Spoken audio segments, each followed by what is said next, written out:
Rogan Report podcast. Check it out. All things Joe Rogan by day. Rogan Report podcast by night. All day. All night. A half hour to an hour-ish episodes once a week. The Rogan Report podcast.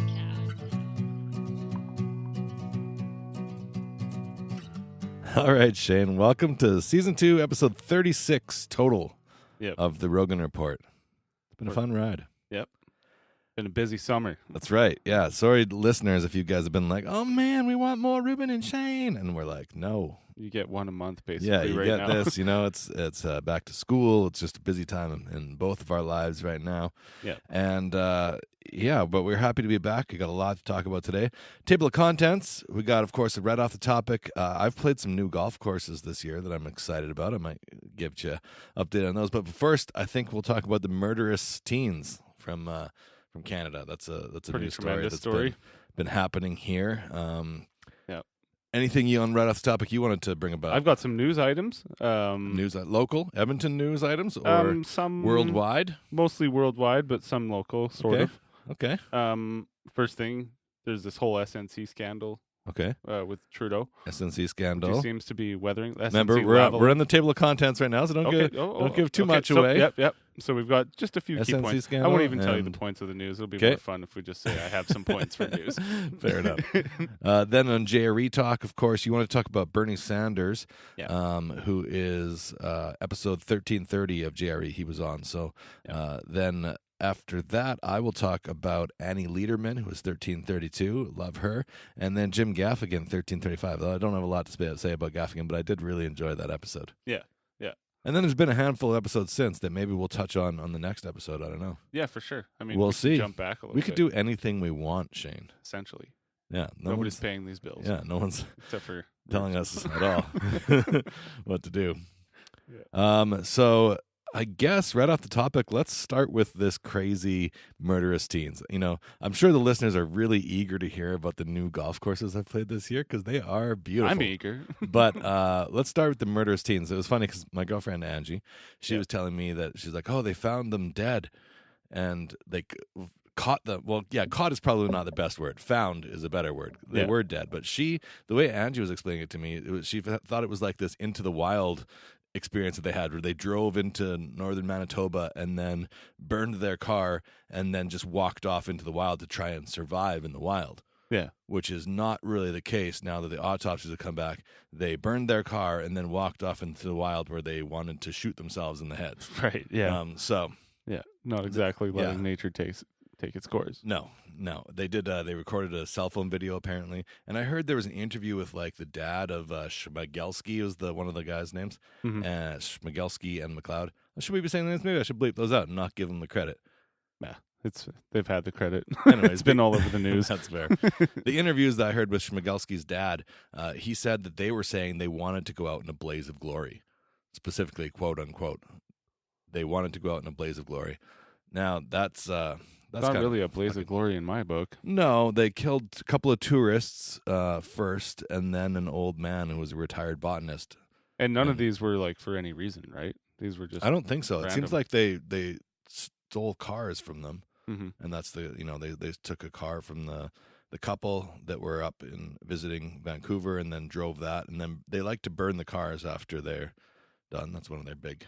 Like I wonder what fueled it. You know what I mean? Like, did they get really high on acid or something and go into a fucking other state? Like, what causes this shit in people? I don't know, man. It's a good question because we don't see this kind of stuff that nearly as much as we do in the States. And this is, I mean, it's still not nearly as bad I don't even know if it qualifies as a mass shooting.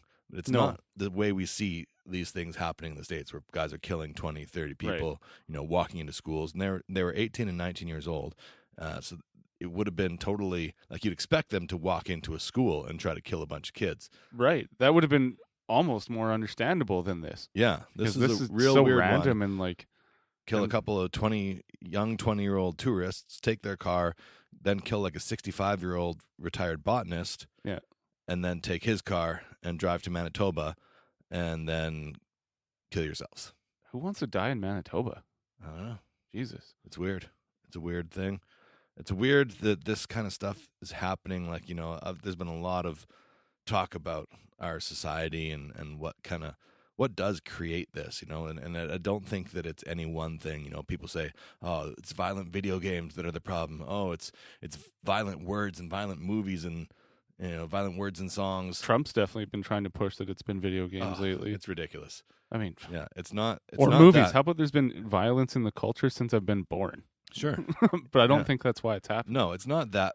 But it's also not fair to say that that's not a factor at all. I'm sure. It's one of many, many, many factors. As Joe often talks about, we have a mental health problem. Everyone in these circumstances are medicated, and I haven't seen the statistics for these two young Canadians, but my guess is they were probably on some antidepressants, and that just makes you not feel.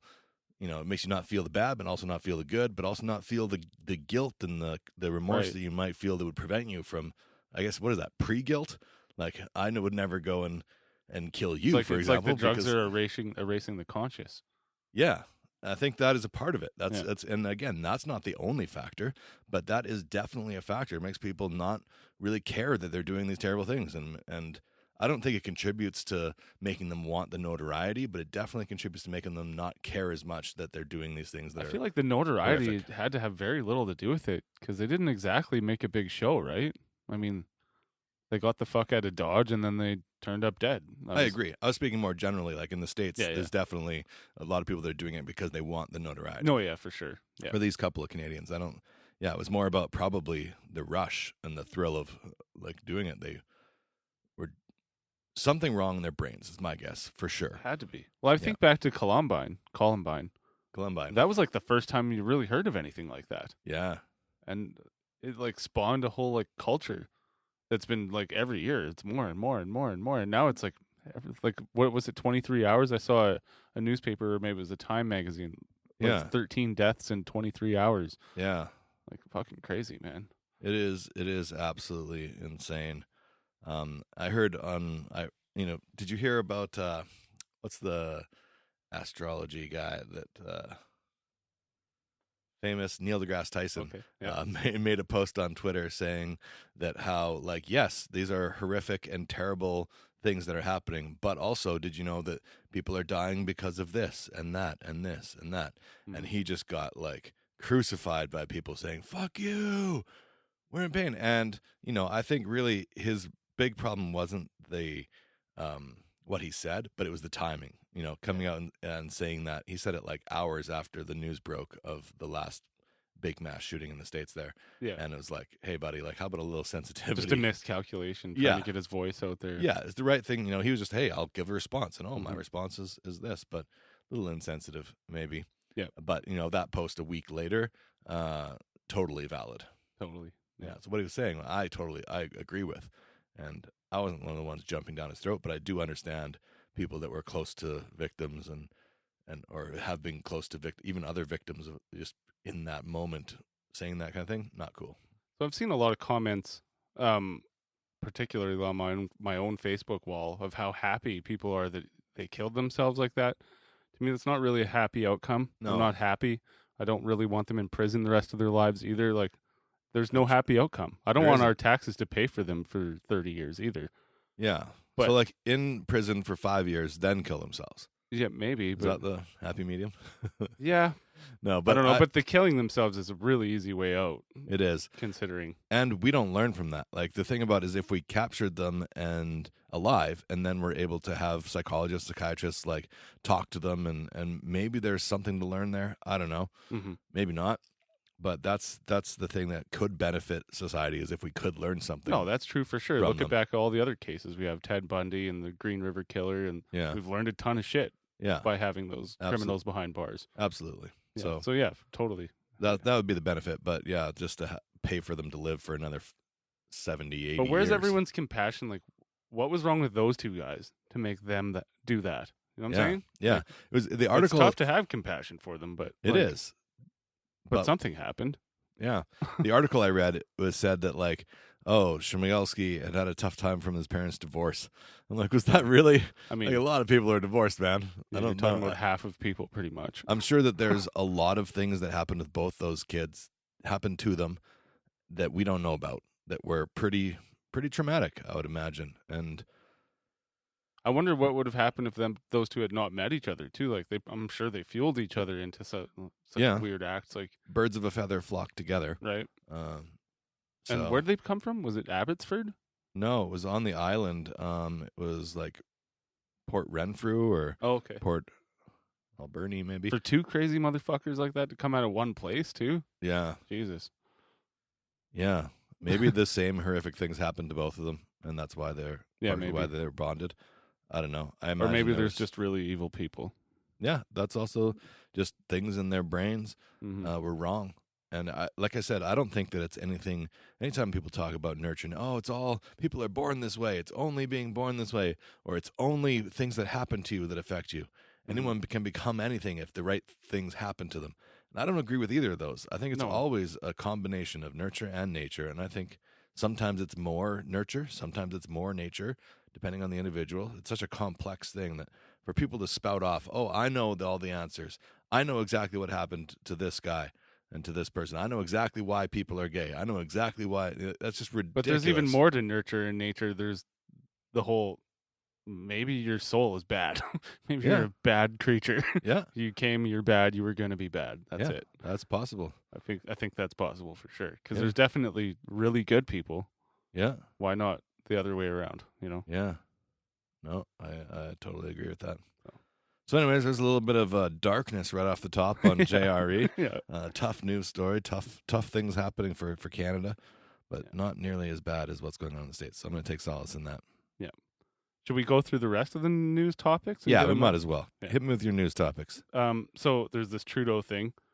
And you maybe know a little bit more about this SNC Lavalin thing. I'm a little confused. Okay. I remember, there was the lady that was trying to call him out on it, and then she was going to be fired. So basically, he's using his political clout to make decisions happen or something? Yeah. Isn't that influence. what the fuck prime ministers do? Yeah.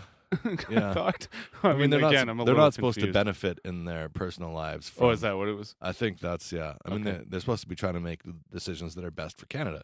And obviously Canada has, business is a big part of how well Canada does. So I haven't heard him argue the fact of whether he was doing was for big personal gain or whether it was for the benefit of Canada. From what I've seen is that he's basically not arguing it at all.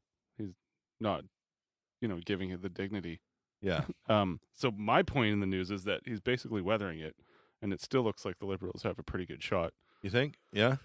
Even with all the, I see so much bad shit about him on my Facebook. Like literally, I don't know what I'm doing on people Facebook. Are furious. Who are all these people on my Facebook list? I see so much bad shit on the back of truck windows everywhere I go in Alberta. Where do I live? Like, fuck Trudeau. Do I belong here? Yeah, I don't know. I really wonder sometimes. I do too. I do too. Yeah, a lot of angry people out there that I don't know if they really are as much angry about things Trudeau has done as they are just angry and just on team right wing. They're on team blue and they want that. Yeah. Yeah, they want the let the Conservatives oil to win. flow, let the electric cars be burned, let the fucking So I don't know that it's as much about anti-Trudeau. I don't agree with It's every definitely single thing bigger he's than Trudeau at this point. Oh, for sure. For me, he's one of the advocates for climate change, and that's so fucking important at this point. Yeah, nice to have that in our leadership. Which ties into my other news I stories. agree with. The Amazon's on fire. Did you know that? I It's been did. burning Yeah. unchecked for 3 weeks. Yeah, I did see that on Facebook. Only the lungs of the earth. I don't know how. Terrible. It's weird to me because it's so wet there. You don't expect, it's no surprise to me that forest fires break out in Alberta. Well, these aren't accidents. They happened on purpose. They burn to acres to cut them, so they can graze that cattle. Got out of control completely. Okay, it started. I didn't because read that's how where it started. Yes, it is super wet. It's actually really fucking hard to start a fire. Yeah, totally. But they did it, and once it starts, it's bad. It's wood. It'll burn. Yeah. And there's a lot of it. And there's a lot of shit to burn in the rainforest. Wow. And that's probably extincting species on a shit pace. That people probably have never discovered. Shit we never discovered that we will never discover because they're just goodbye. Yay, humans. Yeah, that's infuriating for sure. Yeah. Tough to be human these days. There's that climate issue that's happening, and indirectly that's sort of a man-made thing, but also has to do with it big time. It's affecting our climate. For sure. Yeah. That's human climate change happening. Yeah. That's us doing it right there. Absolutely. My next story is Greenland has been melting at an unprecedented rate, and we've just had the hottest record on history there. Oh, yeah? And so much of the glaciers have melted that some of it, well, a lot of it's not coming back this winter. And it's the process has started. It's too late. Yeah, it's too late now. Yeah. That's going to be, I mean, it all is going to be fascinating over the next 5 years to see how it plays out. We're going to see a lot of coastal cities flooding every year. We've seen a very big change in even Edmonton climate. We're used to having beautiful, sunny, dry summers. Like Edmonton is known for its summers, Alberta, and just how it's dry. We should have 150 days of sunshine, but instead, and then bad winters. Some cold winters, which is like you pay the price to pay the cost to be the boss. That's right. Yeah. You pay the price to something that rhymes with price. I don't know, but we're used to having that. And then this summer, there's been like 100 days of rain. Yeah, it's just incredible how much rain we've had. But alternately too, the winters are fucked up. Like, winters have been mild. We have a weird cold snap for a week, and then it's like it's fall and spring for a couple weeks, and then it's back to winter. We haven't really seen the snow. Like in the last 3 years, it's been light snow. You get a dusting. It's nothing like when we used to get 10, 12 inches, and it would be. Well, in the beginning of this year, we were having forest fires pretty intensely up around high level, and everyone was really worried about the summer. And then I guess that worry was unfounded because we had nothing but rain. Yeah, I saw a meme today on Facebook that was a guy opened his eyes and it says June 1st, and then the eyes are closed, and it's like a blackout, and then the eyes open again, and it's August 22nd. And it's just like, where do we have a summer? Yeah, what happened? I felt like we had one day. We blinked, and we had one day of summer, and the rest of it was just a mix of spring and fall. Yeah. I mean, we had some nice days, but pretty rare. I mean, it's been awful. I mean, the mosquitoes this year. You know what? I didn't find them too bad. Other than the last couple weeks, there's some bad days. Well, with the rain constantly, I live by Mill Creek Ravine. Okay, and it's fucking bad. Yeah, you can't even go in the ravine anymore. I used to take my dog in there all the time, and I just can't. What about like a spray? They have sprays for this. Man, they love my muskal. I don't know what's happening. I have this strong DEET shit. The 40 DEET. I like drink it pretty much. Like I put it everywhere. Well, that's a problem. Yeah, maybe that is my problem. But you should stop doing that. Yeah, totally. No, it's not working. I don't know. Even my dog's like, fuck, man, let's go home. Mosquitoes are biting. Yeah, I agree. I went like about a week ago, I guess bleeding into my story of new golf courses, playing Jaeger Ridge for the first time. And we are all like heavily dosed in bug spray. But especially once we wandered off the like trail and into the deeper grass, they didn't care. You bug spray, schmug spray. Yeah, no, you're in our house, and we were all getting bitten, and just like it's so hard to line up a golf shot and make a swing. Yeah, it's just a real. Yeah, they're buzzing in your ears. You can feel them on your back, biting you, and it's itching. Yeah, and it's like a real exercise in being able to clear your mind. And like I think meditation would probably, I wonder how many golf pros meditate regularly, because you need to be able to put yourself in a space where the outside world isn't affecting you. You're just making the same swing that you've made 1,000 times in your life, and you need to be able to zone in and zone out of everything else. There's zone in to nothing more annoying swing. than mosquitoes around your ears. It is incredible. Oh my God. But yeah, I felt like, okay, this is, I've almost felt like, okay, this is a challenge. Mm-hmm. I'm going to rise to this challenge. And I almost enjoy it, like that aspect of it. Like, okay, this is really, really difficult conditions. I'm going to beat these conditions, and I am going to crush this course. And the first round I played at Jaeger Ridge, I did not do that. And I got my ass handed to me. I lost like 5 or 6 golf balls, which adds an extra 5 or 6 strokes to your score.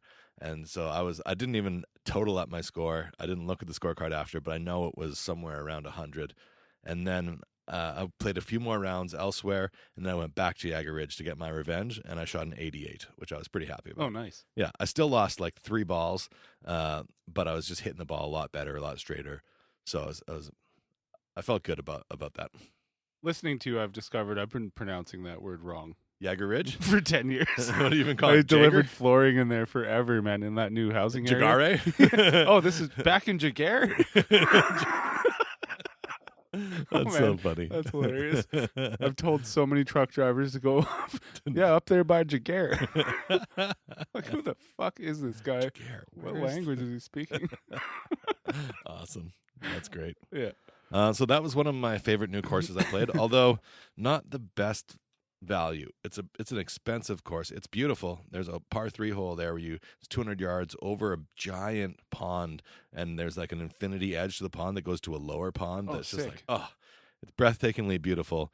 But we were playing twilight rounds, and it was still over $80 to play there, as opposed to maybe the best value I've ever found in golf, which is West Loch, about an hour out of Edmonton, and I bought a Groupon for there, so it was about $30 per round.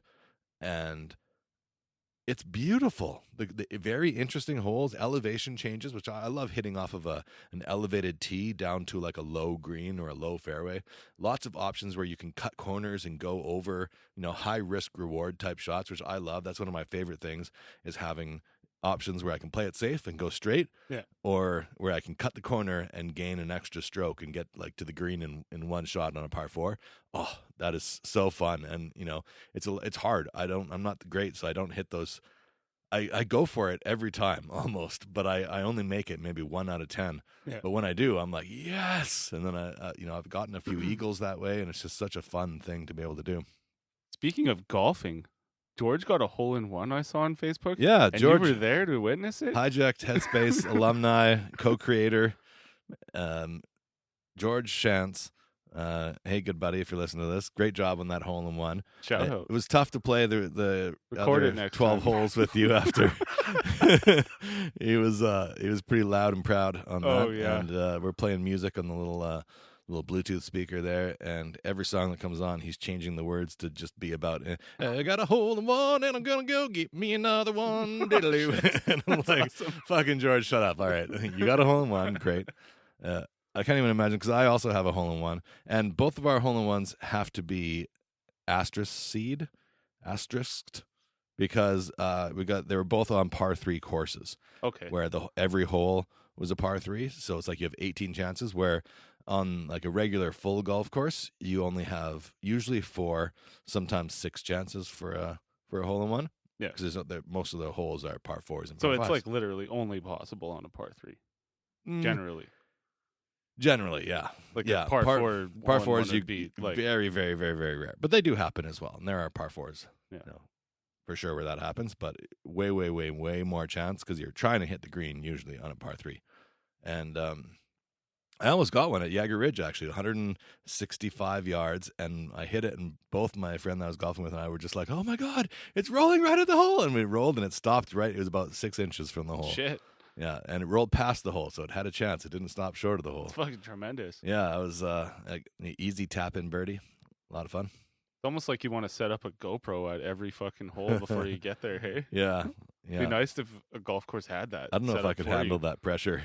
Great idea for I don't a golf like course. being, same thing with music. Like when someone's recording, when I'm playing by myself and on my own, I feel like I am twice as good as when I'm playing with people recording me. Like I love playing it for people, for a live audience, but as soon as I know that it's going to be recorded, something happens and makes me way worse of a guitar player, and Right. I forget words more, and it's just I don't know what it is. Like reading in front of the class, basically, right? Maybe. Same kind of feeling.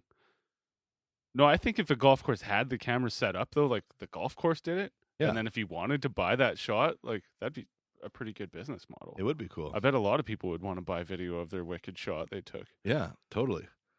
It's It must exist in other places. I wonder. I don't know. The thing that I've been kind of like wishing Edmonton had for golf was, I heard there's a course like this in Ontario where it's 3 6-hole sections. Yeah. Normally golf courses are 2 9-hole sections for 18, but 3 6-hole mean you could play 6 if you only had an hour and 10 minutes. You could play 12 if you only have, 3 hours and you don't want to play a whole 4-hour round, or you could play the traditional full 18 and play, so it gives you just a little bit more options depending on how much time you have. And for my girlfriend, for example, she struggles to get through 18. But Oh, yeah. 9 is, she's like a little bit even too short. So for her, playing 12 holes would be like the exact right amount for just her physical. She gets tired after 12 holes. She starts complaining way more and just like doesn't seem to be enjoying it nearly as much. I think 12 holes would be perfect for her. That's like the magic hour. Yeah. Yeah. So maybe I'll open a 12 hole or a 18 hole 3-6 golf course in Edmonton. Well, don't you usually do the first 9 and have like lunch and then go do the rest of it or something like that? I usually don't. Sometimes you pick up a hot dog like halfway through, just very, very quickly, but not a big stop. Like, not my a big only break. experience with golfing has been tournaments at work, like workplaces I've worked, and that's how it always we'd have lunch after the first 9. Right. But always that was paid for too, so I've had some pretty good times out golfing. That's nice. Yeah, But I've not had very much of that. All the golf tournaments I play in, they're usually for charity, so it's usually like more expensive than back what in it the would day, we normally all be. worked at Weatherford, and I think Oh, yeah. this is like maybe right before you came to work there or right after. Yeah, I'm not sure, but it was like everybody, all our boys were at this golf tournament, so it was pretty tremendous. that would be cool. Yeah, I did not get to go to the Weatherford. I had a pretty short stint at Weatherford Yeah. before being fired. It wasn't a great place to work. No, I did not love it. The only reason I worked there is because all my friends did. Yeah, it was cool to be working with your friends. Yeah. But yeah, the actual work itself, stacking pieces of metal, Yeah. and then Painting them or painting, making them crating, hot. trading them. punching them in a press. Fuck all that Yeah, noise. very Yeah.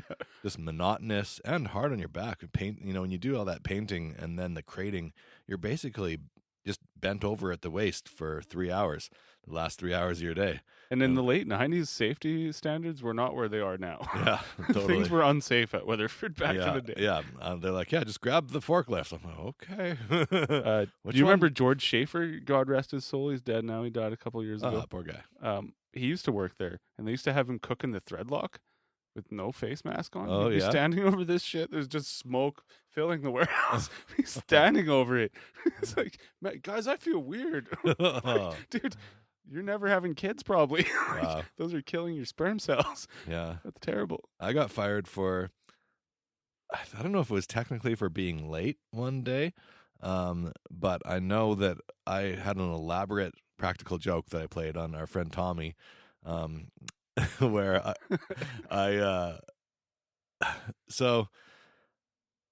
there's mouse poop basically everywhere in that place. Yeah. Every corner of that building was filled with a little thing of mouse poop. And what I did was I took thread lock and I put it on his lock on his locker, so it was all like goopy and I gooey. remember this story. And then he would go to his locker and grab his lock and be like, "Oh, my hands, they're gooey." And then I had taken a roll of paper towels and rubbed it in a bunch of mouse shit in a pile and stuck that like right on a table that was like right beside where the lockers were. So I thought the joke would be to get goo on his hands and he'd grab the paper towel to clean them off and be like, "Aha! You're not cleaning your hands. You're getting mouse poop You're on getting them." shitty. And I just thought that was really funny in my head. And then I guess he complained to to whoever the higher ups were there. And then the next thing that I did that was a little bit like I was like 10 minutes late, and they were like, "Reubs, come into the office. Hey, you're fired. You got to go." Oh, shit. And I was like, "Shit, really?" Tommy was real serious about his Weatherford job back then. Yeah, power to To be him. fair, though, he was using it to get his welding ticket. And Yeah. we were just kind of being assholes working in a warehouse. Yeah. It was. I'm not saying it was the right thing to do, but No, I fair just, enough. it was only to be funny. I didn't like. It wasn't Also, like tattling's for bitches. You just get Yeah, stitches. exactly. motherfucker. Somebody go punch Tommy in the face somewhere in the world, please. No, He'd I- be sitting with his nice wife, eating dinner somewhere with his kids. Some random guy. We didn't say his last name, so you're Yeah. safe, Tommy. yeah, but. And I didn't hold any grudges to him at all. Like, I got fired, and I was like a little sad walking home. But my mom had cut out an ad in the newspaper for they were looking for ski instructors, and I went from that to going and taking this ski instructor course, getting my level 1 certification, and then teaching skiing, which was the like catalyst for me changing my life and getting like a way, way, way better life. Like I was having kind of a shitty time. And then I started teaching skiing, and just my life being great for 40 hours a week, 50 hours a week, made my whole rest of my life outside of work just 10 times better. Yeah. Like being fulfilled and enjoying what I was doing and feeling like I was contributing and making the world a better place.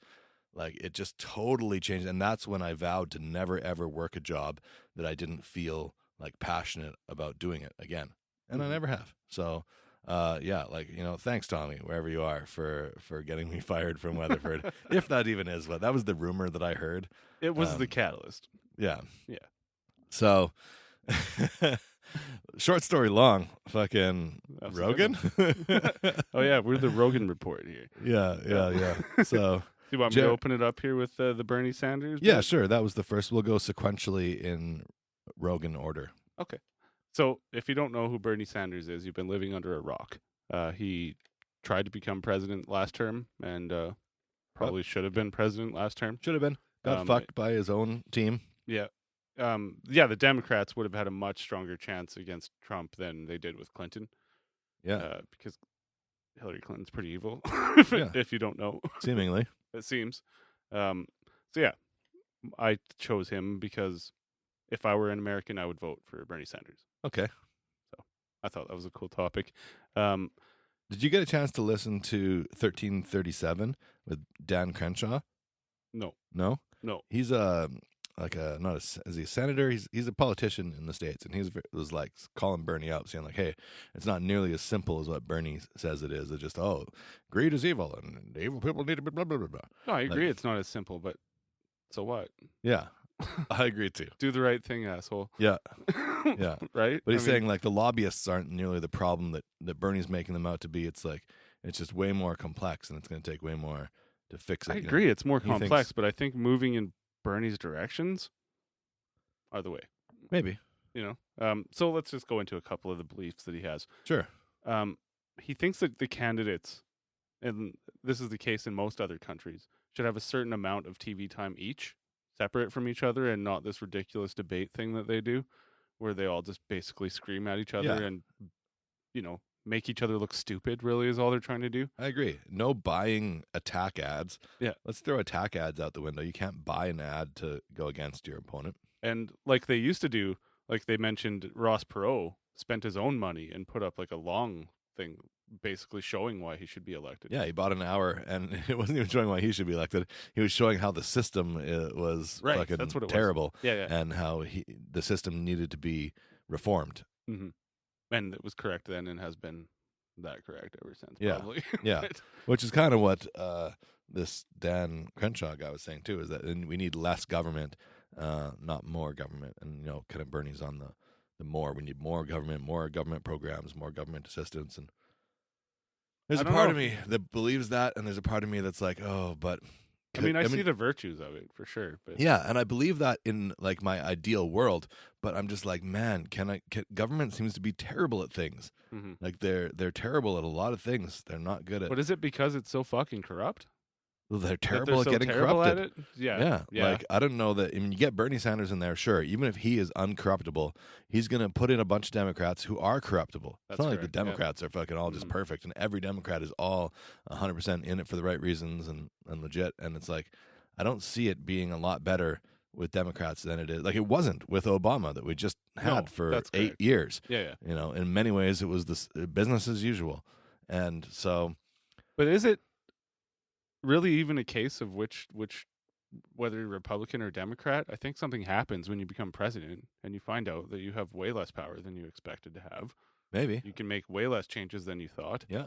I actually just watched a special on Netflix called The Family. Yeah. That shows how there's this like weird Christian cult that's been in the politics since like way back, like Lyndon Johnson? Okay. Something like that. But you should definitely check it out. I will check that out. I have not seen it, but I have heard that you do basically need to be a Christian to become president.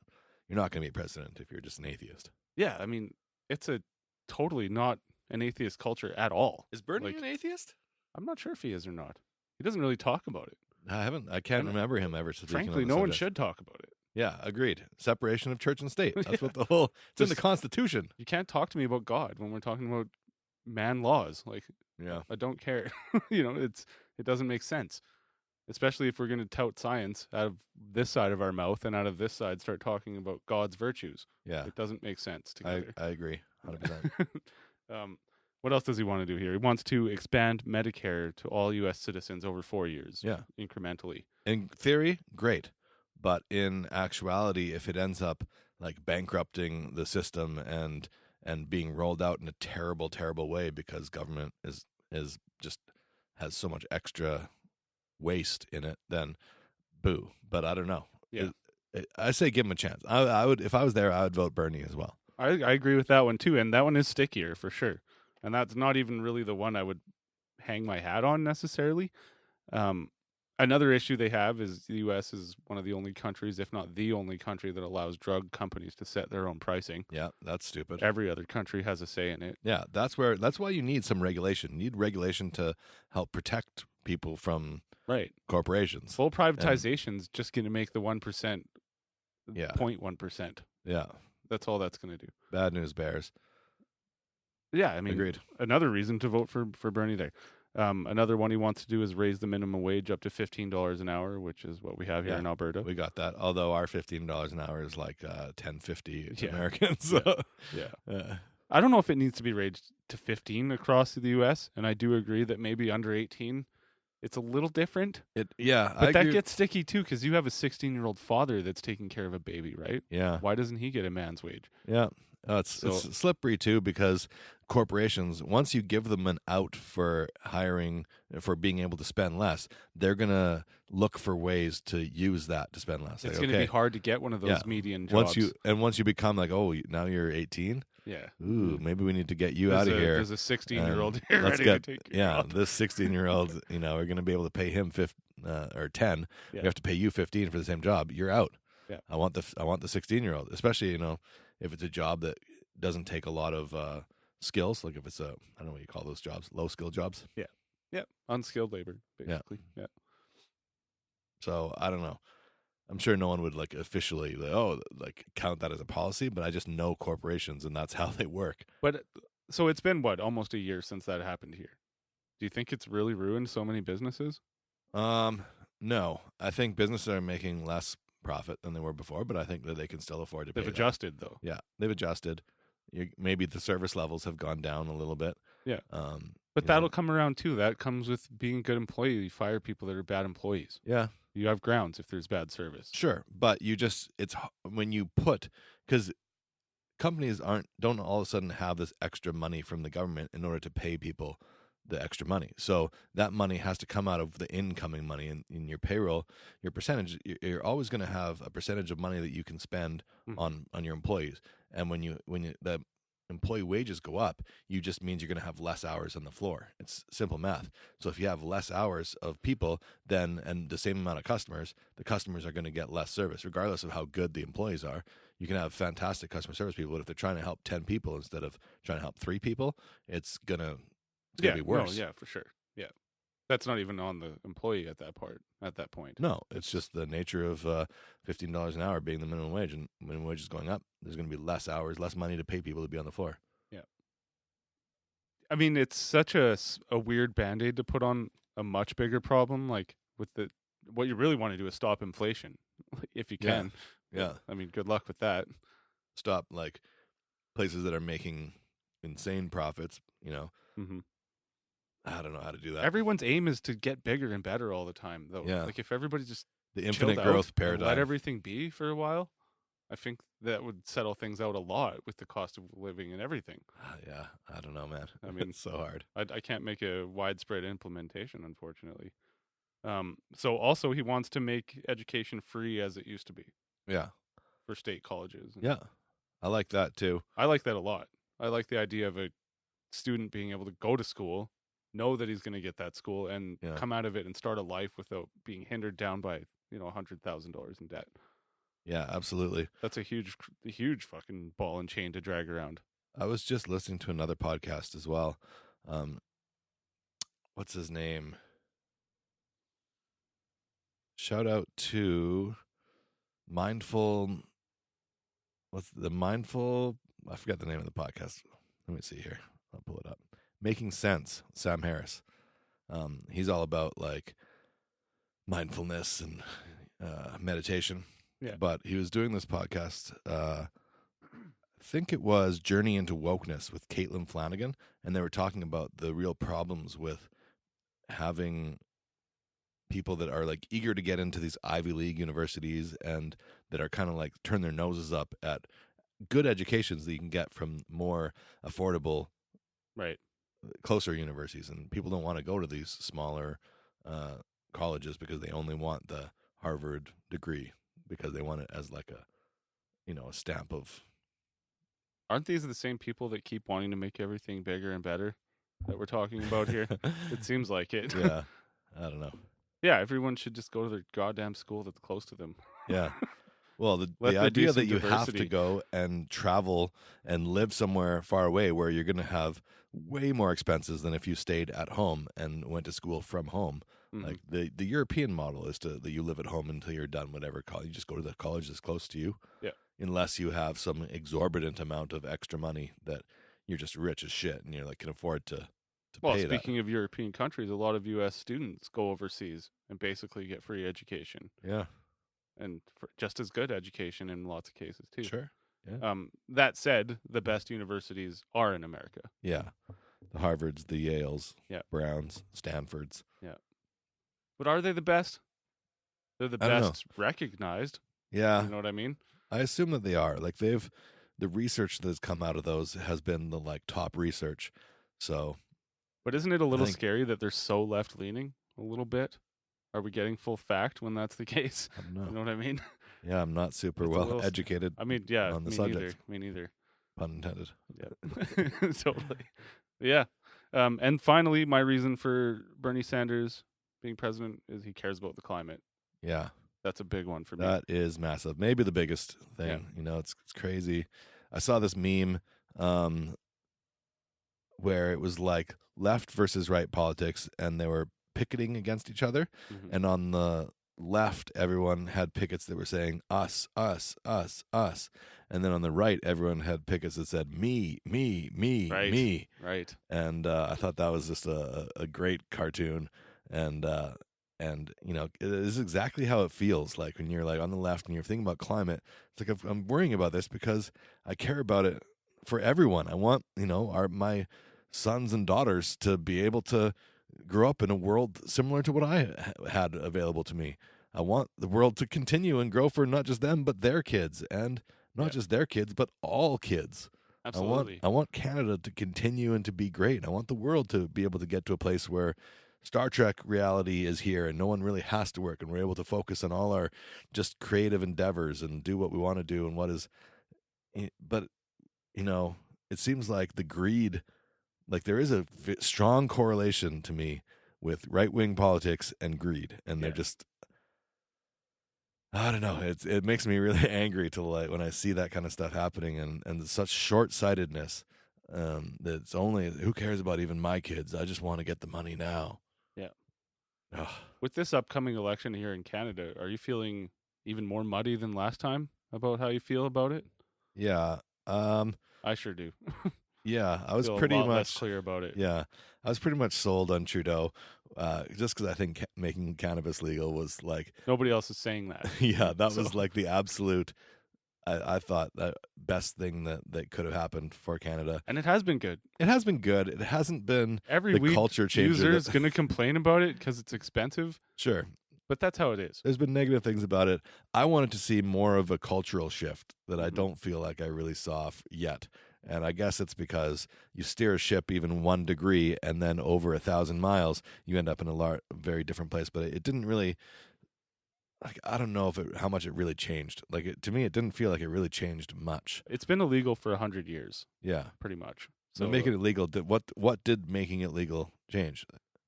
I think that the changes that making it illegal created are so fucking deep in culture that it's like they're not gonna go away. Right. You know yeah. what I mean? There's still stigma there. Yeah. There's still, and it's not like as soon as it became legal, then a whole bunch of people that really needed to smoke weed just went out and smoked weed. Yeah. They just kept not smoking weed, even though they needed to do that to like help. If a bunch of these greedy politicians were forced to sit down, eat a pot brownie, and then think about their lives and think about the effect that they're having on the world, that could lead to real change. It could. But they're not going out and rushing out to get pot brownies and No. to evaluate their lives and think about how they can change, how they can become better people. They're not doing that. Even now that it's legal, they're still not doing that. To be honest, man, it took me years to come to a more soft and compassionate point of view. I used to be a lot harder in my thoughts and processes, Yeah. and it took more than one pot brownie. I'll just say that. It took more than one. Fair and enough. It took quite a few hours of Joe Rogan. Yeah. Definitely changed my views a little bit That's on what some I things. That's what I want for the world. I want for people to be self-critical and to try to be better people and try to be selfless and try to do what you think is going to best affect the world and make the world a better place. Yeah. Not just what's going to get you the most dollars in your pocket. Honestly, still, that's what we're hearing from the Trudeau camp. From what we're hearing from the Scheer camp is basically, you don't want Trudeau, and let's keep the oil flowing. Yeah. You know, let's Yeah. get everybody back to work. I don't I don't want everyone back to work doing that anymore. Scheer's just seems like a puppet. I don't like him. Yeah. I don't know. All right, well, go Bernie. Yeah. I don't have nearly as much to say about Annie Lederman or Jim Gaffigan as what we just talked Fair about, enough, Bernie. yeah. I had a fair bit. I like Bernie. I'm glad that we chose that as a. I don't know if I even really need to get into these. But let's talk about Annie Lederman. She was episode 1332. I really enjoyed her conversation with Joe. She was kind of just refreshing. Like it was she was making jokes, but then she also had some really crazy stories about her youth. And she was like 15 years old, getting shipped off to a modeling agency, quote unquote, which was not a modeling agency, but was a fake scam where she had to live in this house under like lock and key of this crazy trans like vestite. Yeah. That she was locked in this room, and then she had to like make a run for it to get out of the house, and he was chasing her down the street, and she's hiding under cars, Screaming for help and screaming shit. for help, and her like titties are popping out of her shirt, and they're bouncing all around, and like just the way she told the story, I had such a clear image of that of it happening in my head. Me too, yeah. And I was like, man, this is one of the greatest Joe Rogan stories of all time. But just outside of that, I really enjoyed her general demeanor on the show too. She's a little bit self-deprecating. Did you watch that one, or did you? I listened to it, but so many of these guests come in ready to suck Joe's dick. Yeah. And she was not that. No. It was great. Yeah, she was her own, and she is cute. I know. She's like, I couldn't be a model, but she's pretty good looking.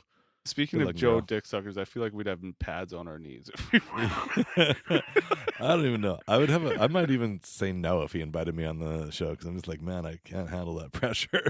I definitely wouldn't say no. No, but also I would probably crumble under some of that pressure. I wouldn't say no either. But I can't imagine what.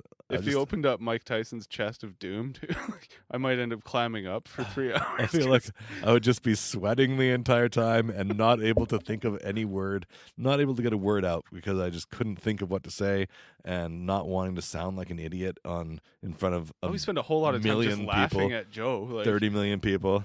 Yeah.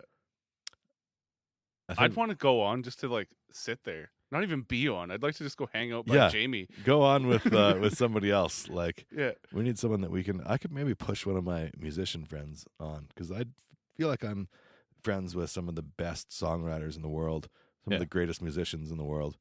Do you know William Prince? Yeah, he's a native guy, right? Yeah, from Saskatchewan, I think. Yeah, I think I might have met him, but I know who that is. I've Why? downloaded some of his music. He's really good. Getting into it? Yeah. Cool. Yeah. Yeah. I don't know. I feel like I maybe met him once or twice. I don't know him, that's for sure. Kaylee's new CD is killing it too. Oh, Kaylee's fucking rocking. She was on stage at the last festival with who the fuck was it? Like Bryan Adams and BTO, and like there was a bunch of the headliners from the festival. At the end, they all played this "The Weight," the band song. Oh yeah. Put the weight right on me. That one. And they gave her a verse. She was up there with him, and she killed it. Badass. Oh yeah, Kaylee's awesome. Yeah. I miss that. I miss hanging out with Kaylee. I've never met Kaylee. Really? I even feel weird saying her name because I feel like I know her. I've listened to her so much on Okay. podcasts. Yeah, and, like, learning to listen. Yeah. Shout out I've to even seen her. Like, I've been in friends the Kaylee same and room Quinn. as her a bunch of times at your Okay. shows and whatever. But Yeah. Yeah. Yeah, she sang backup vocals on my album, Yeah. and she used to host an open mic that was close to me here that Angie and I went to all the time. I've And heard her talk about it. Yeah, it was a At lot of fun. Sideliners, was it? Sideliners. That's exactly right. Yeah. Sideliners, no more. Rest in peace, Sideliners. That was it. Is there such a place now for musicians? There are. They're further away from here. I don't know. I kind of got disillusioned with the open mic scene, and really music in general. Like don't know if I've said on this podcast, but I was kind of focused. I felt like after I broke my back, I wrote this album that I recorded and released, and then I felt like I had this really clear trajectory that I was on for my music career, and I had the next 5 albums half written. Like I had a couple albums fully written, ready to go, and the next albums beyond those albums planned. And I just started trying to get money because I couldn't afford to pay for it myself. So I started applying for grants and looking for other ways to finance the albums. And that whole process took like a year and a half. And by the time I was done that, I didn't get any of the grant money I was applying for. Oh, shit. And then I was like, well, I don't really feel like it kind of ruined the music for me. Really, that process. I loved the songs, but just the whole process of trying to get money to finance it, I didn't want to do that anymore. And I was like, I still love music, and I was thinking maybe I'd try some other new project and not focus on my solo career, but maybe try to get in a band, maybe even play drums in a band or play some other instrument and not worry about being the sole songwriter and singer or guitar player. But or playing with my girlfriend, who I also just loved doing that. Yeah. I love playing with Angie, and I thought maybe I could make that my next thing. But ultimately, I came to the realization that, I'm almost 40 years old, and maybe I'll just focus on my actual career that I've been in for the last 20 years and try to get some growth there. I don't want to give up the things that I love, like playing golf with my friends or seeing my family all the time,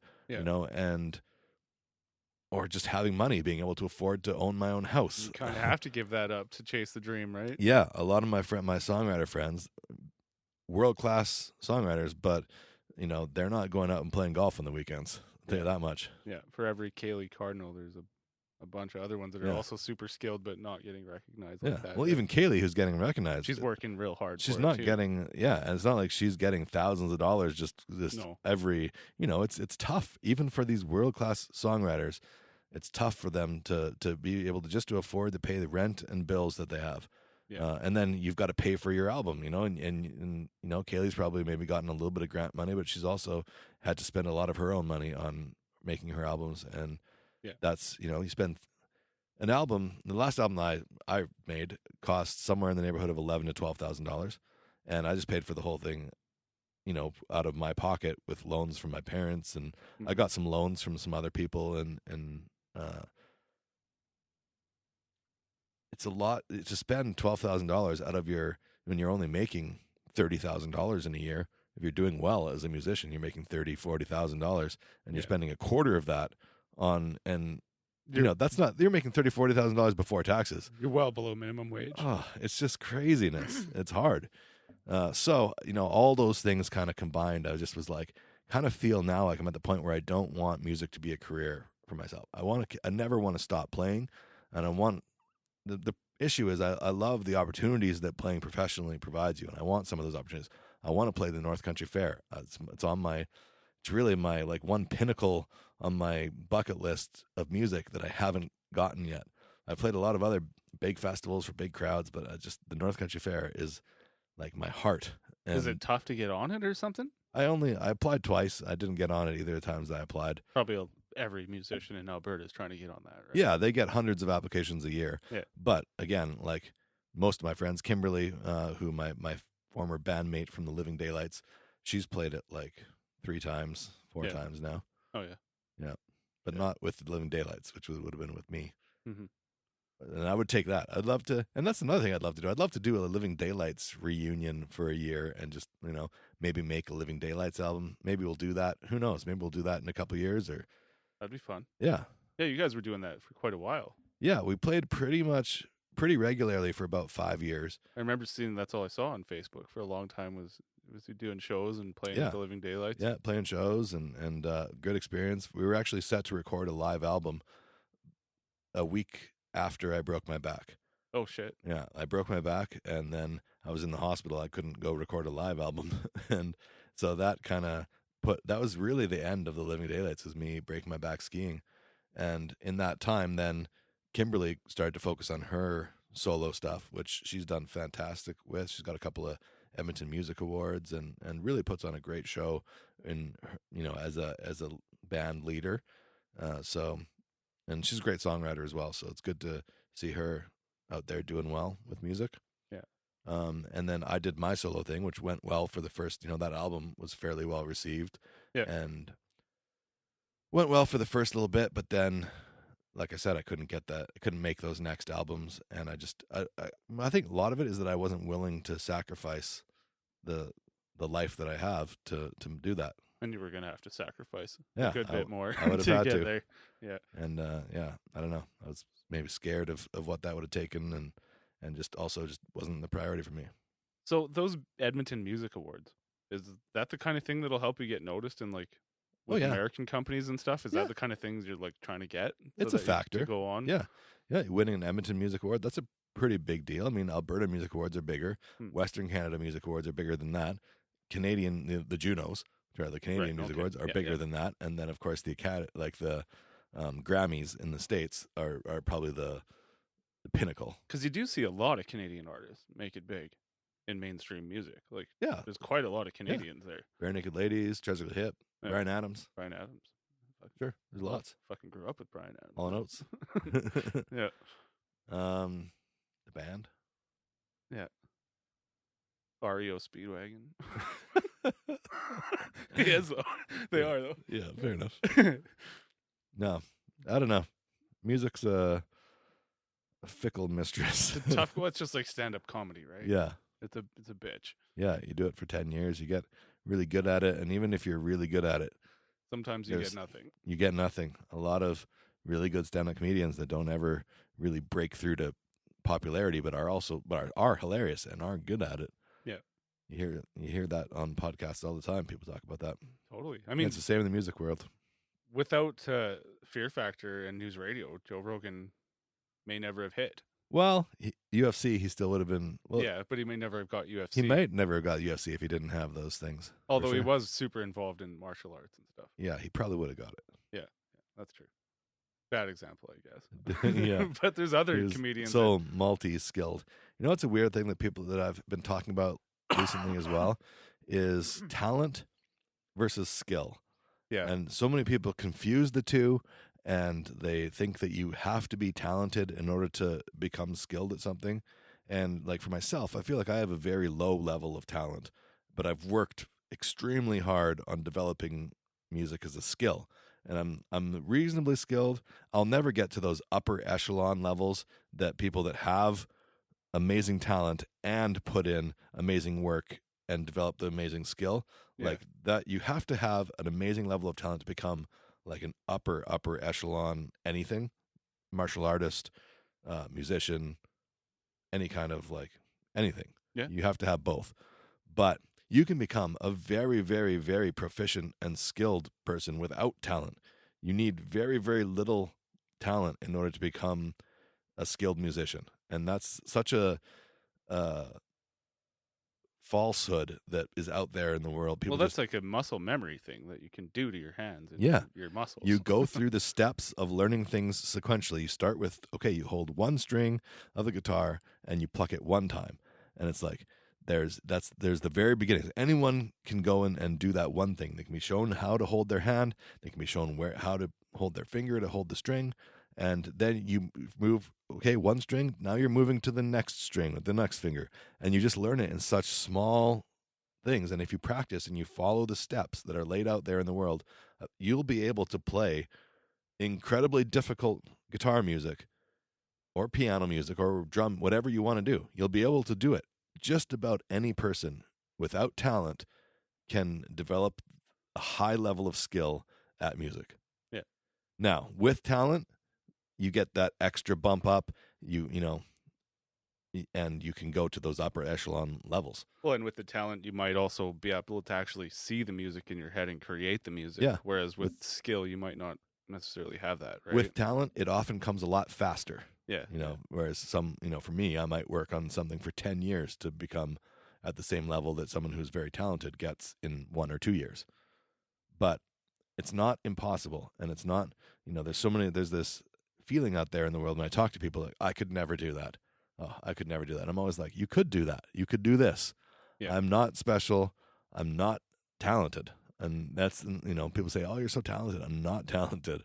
I've worked incredibly hard and I'm moderately skilled, but I'm not talented. I wish I was talented. Yeah. I'm not. For a person that's worked so hard, it's almost like taking something away from them to say they're so talented. You know what I mean? Yeah, it like, almost no, man, is. I've been working my dick off Yeah. over here. It is almost insulting. Tell me I'm talented. Fuck you, man. Trying to say I'm lazy? Yeah, up in what this kind of bitch? bullshit is this? Yeah. But it almost is a little bit insulting. I don't know. I just think it's a misunderstanding. And the biggest thing for me is that I don't want people to not try to do something because they think that they can never do it. Like, don't think that you could never play music. You can absolutely play music. You can pick up guitar. It's going to be hard. It's going to be work. But you can get to levels where you can do it. I promise you. Yeah. It's a little more difficult to promise someone they're going to get their dream of being a rock star, though. Yeah, that's another thing. Yeah, that requires. That's pretty much you can guarantee they aren't going to be. Yeah, you need a lot of luck. At least not a famous one. Yeah, you need talent, you need skill, you need luck. Yeah, for that to work out. Totally. Yeah, it's not what you know, it's who you know too. Sometimes. Partially, right place, right time. Society being in the right place and right time. You know, the music industry has changed so much. With when I was a kid, I'd save up my allowance and I'd buy an album for $20, and then I wouldn't be able to get another album for another couple of weeks or a month. Mm-hmm. So I'd have to listen to that album because that's the one I bought. And I spent so much time with like Guns N' Roses, Use Your Illusion 2, and the Red Hot Chili Peppers, Blood Sugar Sex Magic, and Nirvana, Nevermind. Nirvana, Nevermind. Every beat of every song. Yeah, every In Utero, a bunch of Beastie Boys, and like I just spent so much time with that music. Whereas now, music is so accessible that no one spends that kind of time. It's very rare. I mean, not no one. Some people do, I'm sure. That, you know, but it's people spend generally way, way, way less time with music than we used to. Yeah, and that's. I don't know. There's good things about that. It's nice to have a big variety, but then there's bad things about that where it's like you don't really get to connect with music the way. And you miss so much of it. Yeah, you miss some of the little idiosyncrasies But like you might not hear of it even, because there's so much music that right. It's so easy to just pass one by. It is. I have Spotify, and every Friday I have the New Music Canada whatever playlist. It pulls all the new shit for me. Yeah, I try it every Friday to listen to every song. But even those, 30 seconds, most of them is all they get. Yeah. And then if it hasn't wowed me, it's over. Yeah. You know? Yeah. So and even if it does wow you, though, are you going to listen to it 20 times in a day? No. And then, over the next month, spend time, like, even if the stuff that you like and that does wow you, just people don't spend the same time with music I build anymore. a playlist, generally, of my favorite shit, and that'll last me a month or two. Yeah. By the time I get sick of them and delete them. Yeah. But it's just not the same. It isn't. As it was when we were The whole album kids. thing has changed The everything. internet. The internet. Internet ruined everything. But just the Burn experience it of to the ground. buying CDs, though, like, you'd have the jacket, you'd look at the art, Yeah. you'd have the words in there sometimes, Totally. sometimes not. Yeah. I mean, yeah. All right. So listen to Annie Lederman, episode 1332. Yeah, we really dove on that one. And yeah, she was great. I also really enjoyed 1335 Jim Gaffigan. Yeah. I love. He's a funny fellow, man. Oh man, I love him. He's Yeah. like, I love how he's like, I eat a lot of elk. I should really eat elk every morning for breakfast. That's He tried to roast Joe on Yeah. literally everything. Totally. He's constantly making jokes, and Joe is like just unfazed, not laughing at them either. Answering He's the just- jokes with seriousness. Yeah, just seriously. No, seriously, fucking elk. It's good for you. I don't know. There's some things Joe's not a comedian about. I know. And it's working out, it's elk, it's fucking Yeah. bow hunting. Yeah. He's not joking. I loved that though. That was maybe my favorite thing about the episode was It was hilarious. Gaffigan just being silly and Rogan being serious. And I just love his voice. And I don't know. Was that an okay Gaffigan? That was my That was Gaffigan good. impression. Yeah. All right. It He's felt a funny fellow. yeah, I feel like I can slip into his kind of not just his voice, but just into his way of thinking Yeah. very easily when I watch him on his specials and whatnot. He's got a new one out, I guess. Shout out to Gaffigan and your new special on Amazon, I think it is. That's what they said. They were talking a lot about how, there's Seems so like many that's- different avenues now for specials. So he's like, yeah, ship yourself some paper and then also watch my special while you're there. Yeah, totally. Well, Amazon's a great deal. If you Yeah. have Amazon Prime, and most people do, Yeah. people that order from Amazon do, I do not. You get have- the shows for free. I do not have Amazon Prime. I have Netflix and I have Crave, which is basically all the HBO But stuff. I had Amazon Prime for years, and I never watched anything. No. Well, they weren't really doing it before. It seems like they're the killing last it couple now. years they've been really focusing on that as an avenue. Is that Miss Maisel show on Amazon? Yeah, it totally is. Yeah. One of Joe's favorite I haven't shows. seen that yet. I'm going to see it eventually. Neither have I. Yeah. There's too much to watch. It's incredible the amount of content that is available. You know, with podcasts, I struggle so much. I've been loving Conan's podcast. Conan O'Brien Needs a Friend. Oh, yeah. He talks to just, all people from him that has been on his show, but in like a longer format conversation. A real conversation. A real conversation, not the 6 minutes that they get on TV. Yeah. So I've been, just really loving Conan's show. I think his sense of humor also very closely resembles my own. So yeah, I like hearing him talk to people. I still got to get out to some of these open mics here in Edmonton. Yeah? I'd really just like to go watch some, I think. See what You think that what the would lead to comedy's you like. going up? It might. Or it might be like, oh, no. You're looking for a new career here? I'm looking for Huh? I'm looking for something, Reubs. Yeah. I don't know what it is, actually, Well, but maybe you should start going to open mics. I should. All right. I've definitely had a bit of a downtrodden life in some aspects, so I might have some things to talk about. You're primed. Yeah. Primed for this. Should we recap this UFC or what? Yes, but We've I'm going to got a- pause and go to the bathroom real quick. Fair enough. Yep. Mike. And we're back. So, So, love Jim Gaffigan. Let's talk about the UFC. sure. UFC 242 recently. That was really exciting. When there was a fight night, Shevchenko kept her belt pretty handily, really. Yeah. And there was an insane fight. Mike Perry, sorry, not Mark Perry. Yeah, Shevchenko Platinum- basically just kept it and Yeah. didn't really have to work that hard. No, for it didn't work seemed that like, hard. But played it figured safe. it out. And then the last couple rounds was really dominant. Yeah. The first couple rounds was a little kind of either way, but the last couple rounds were But that dominations. Mike Perry fight, That was the takeaway from the great fight. Who I was was he- happy with the fight before the crazy thing that happened. Yeah. So spoiler alerts on, I guess, all of these. We're going to spoil Yeah. every fight we talk about. Yeah, most of these Um, are a month old, so fuck off. Mike Perry got fucking kneed in the face, right direct on the nose, and it turned his nose a 90 degree one way and then 90 degree the other way. The fucking worst somehow. broken nose I've ever seen. Yeah, I would say so as well. And it was just pouring blood out of his face. He's in a headlock. Like, it was late in the third round that he took the knee to the face, and then he went for a takedown Yeah, and got it. basically and- right after it happened. Yeah, but then on the bottom ended up kind of in a like sort of a bulldog choke, I guess, a Yeah. little bit.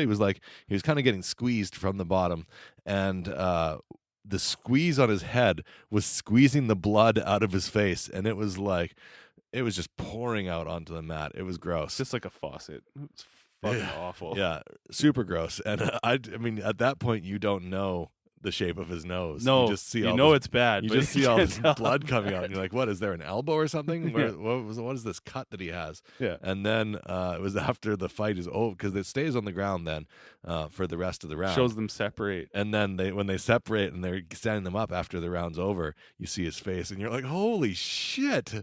It's like somebody took a sledgehammer and fucking bashed him in the nose Dude. with it. And then they Dude. show the replay of the. I didn't realize that the knee had landed so squarely on his. Holy fuck. Yeah, I mean, that's so dangerous. To have your nose that fucked up. yeah. Remember probably the not whole good. wives' tale they used to always tell? Like, we used to say it a lot. If you Yeah. punch a person square in the nose, it'll Break their- drive their nose into their brain. Yeah, the nose brown into. I the guess brain. that doesn't happen, huh? No, that's not a thing. Shit, but man. You can certainly kill someone from hitting them in the face. So Oh, yeah, certainly. that's the reality of that. Probably most of these guys hit me one time. It would kill me. Yeah, I think so. We glossed over Colby, the piece of shit Covington Oh yeah, versus that- Lawler. yeah. And that Bor- whole card sucked. That's the yeah. only fight to even talk about, really. Yeah, not my favorite. And even that fight, like Colby was put on a clinic of endurance. Yeah, a and- wrestling and clinic. whatnot, and he landed a lot on Robbie, but it didn't really hurt Robbie. And even at the very end of the fight, it was like Robbie was still. Do you fine. think that fight was more a factor of Colby being that good, or Robbie just being afraid to fire? I don't know. Like, Robbie, it Not was afraid. weird. That's a bad word, but Right. you know He what I did mean. try to wing some big punches that didn't land and were missing.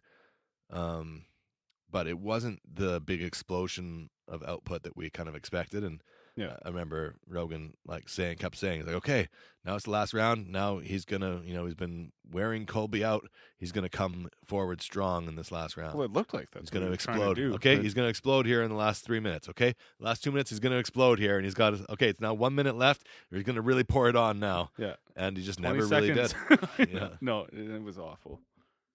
Bad performance on Robbie's part. The Yeah. internet was mad at him after. I don't know Yeah. if you caught that. John Yeah. Bones tweeted him, "You let the whole world down, Colby. Yeah, You let us all down." yeah, Robbie.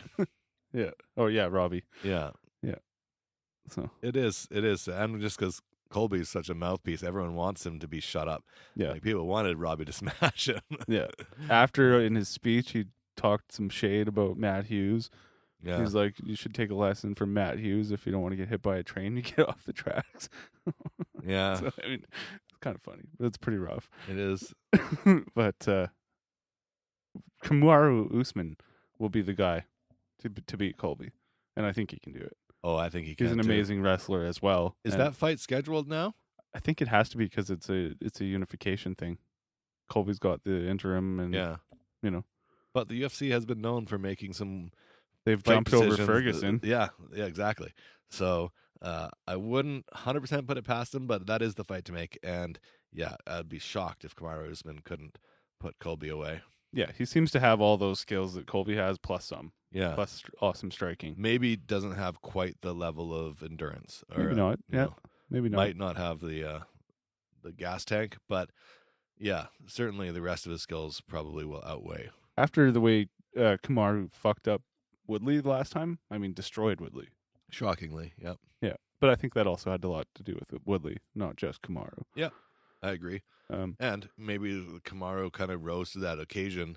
Mhm. We might not see the same Kamaru this time around. Yeah. That I think happens. people have runs too. Like same thing with Robbie. I think maybe Robbie's done, and he's had a Yeah. couple runs. Yeah, for Like- sure. And he could have another. And nobody can talk shade on him either, No. man. He's had the belt. He's risen from defeat already once. Like Well, fighters can just have off days too, like Mhm. they just have an off performance, and so maybe. but he's been fighting since almost the beginning. He's been in Right. for a hot minute. Oh yeah, So definitely. I don't even know how old Robbie is, but sometimes it doesn't matter how old you are. It matters how many fights you've had. Yeah, Right? it does. So many factors. Yeah. Let's talk 242. 242 was incredible. 241. No, was it 241? I think so. I think 240 242 is Abu Dhabi. Okay, 241. So amazing. I only watched the 3 fights that I needed to watch, the 3 biggest and most exciting ones. Do you want to start with? Yoel Romero. Yeah, I Costa. guess. Yeah. Yeah, I thought it was Paul Acosta, I know. but it's Paulo Costa. Yeah, yeah. And so great. A I real know I've coming s- out party for Costa, I think. Yeah. Like And I know I've seen him fight before. yeah, the problem is he knocks dudes out in a couple seconds. so you don't remember him. Yeah. Yeah, but this one went the distance, And he took all of Romero's fucking yeah, bombs. amazing. Knees, fucking hard shots, uppercuts. I had that fight real close. We talked about it a little bit as it was happening.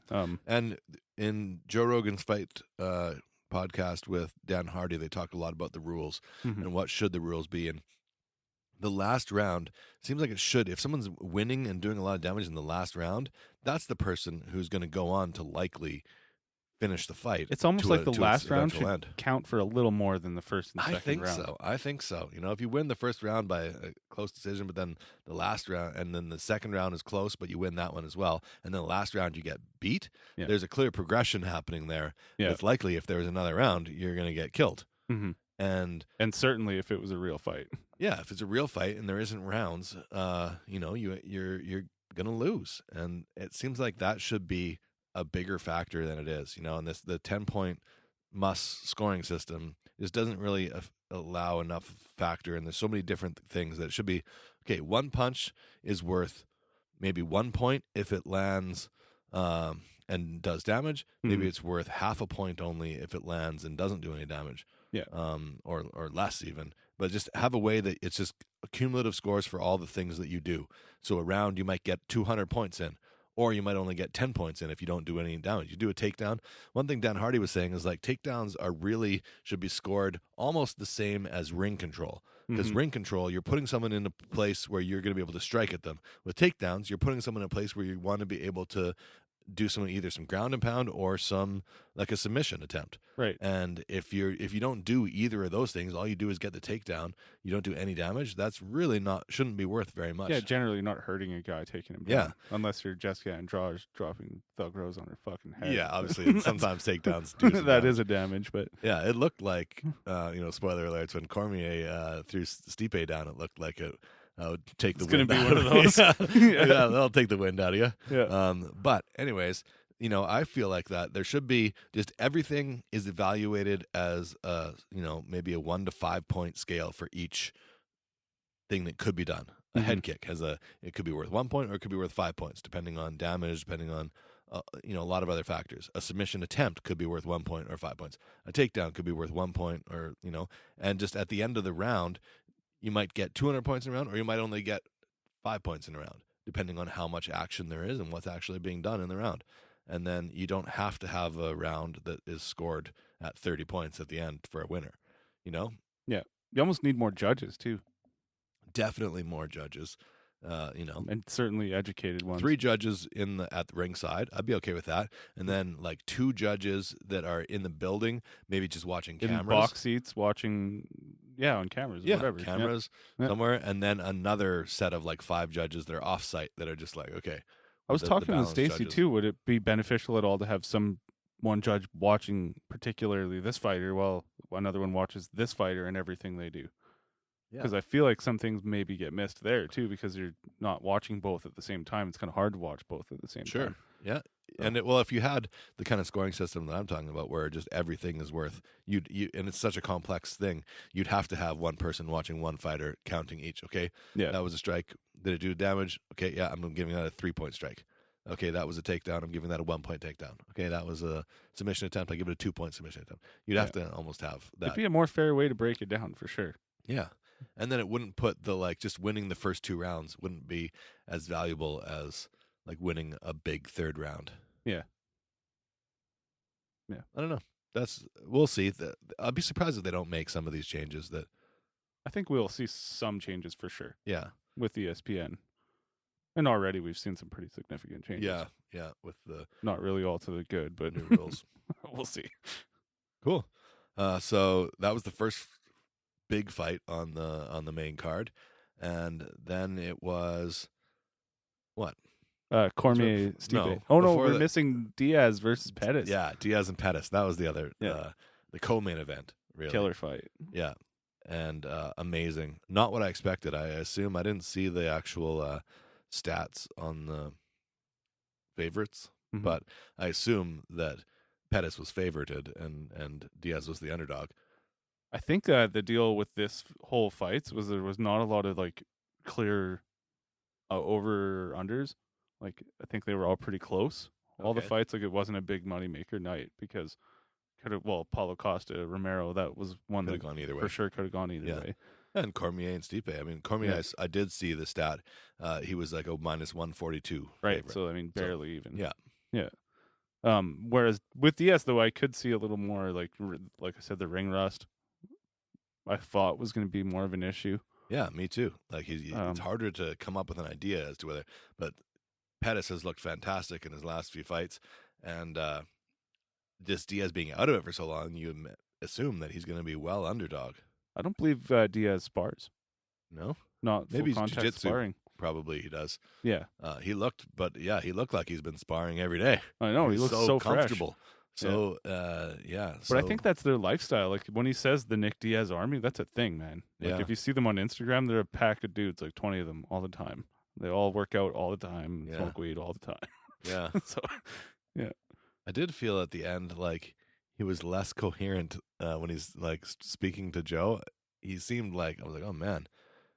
He's always been a little hard to understand. A little bit, but it just seemed a little bit more, not punch drunk, but like, I'm like, oh man, maybe you got to stop getting hit in the head, buddy. Yeah.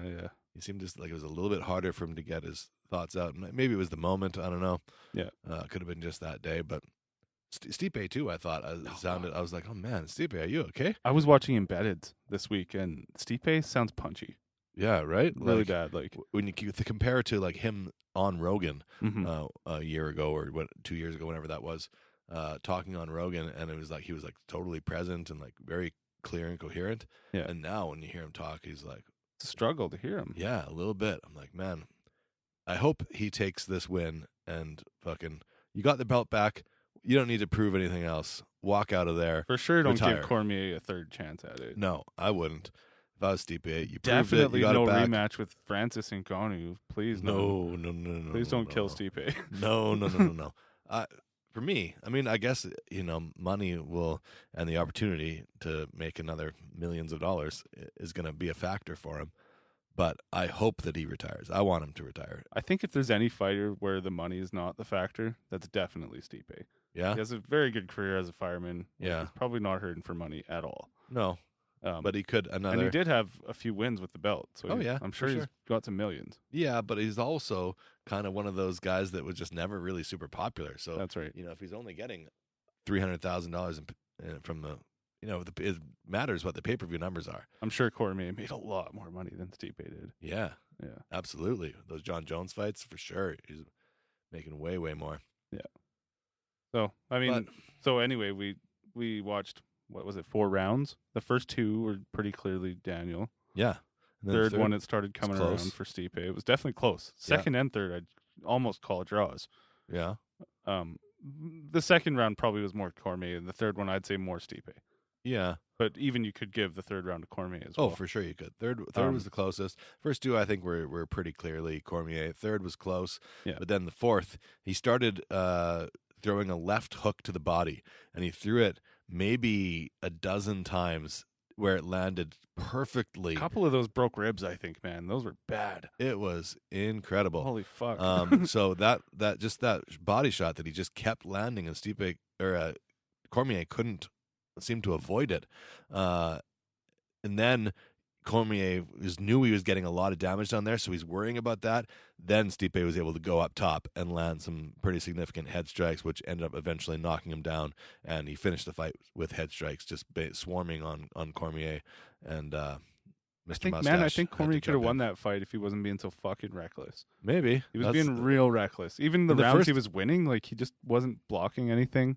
He had hands down. Like Joe kept saying, he has no respect for Stipe. Like he's showing him zero respect. Yeah. I mean, but maybe he needed that, like, as a strategy. He needed to go in that confident in order to win, because he was working for him in the first couple it rounds. seemed that Once way. his corner was like, "Hey man, like you're gonna get knocked out," he's like, "Oh really? Am I winning or am I not winning?" And at first I thought he was being sarcastic, because then we hear him talking to the corner, and he's like, "Am I winning or what?" And Yeah. it's like he's trying to say like, "Yeah, I'm obviously winning." But then the next round he asked the question again. He's like, "Am I doing okay?" And Yeah. it's like, in the next round, I don't think it was asking like in a confident way. He was saying, He like, was wondering. yeah, like, am I going to lose this? Yeah. And I think the confidence was working for him in those first 2 rounds. And if he could have carried that through, kept his hands low, but landed that incredible damage that he was landing, he was landing on Stipe. He busted him up. He was 80% accuracy in like the first couple of rounds, and then 70% by the end of the fight. So he was landing at an incredibly high rate of accuracy. Yeah. And wasn't able to knock Stipe out, but it was certainly working what he was doing, not letting Stipe keep him at range, swarming in, getting close, and then landing shots from close. Yeah. And then it was like round 4, Stipe woke up Yeah. from like whatever dream Francis Ngannou put him in last year.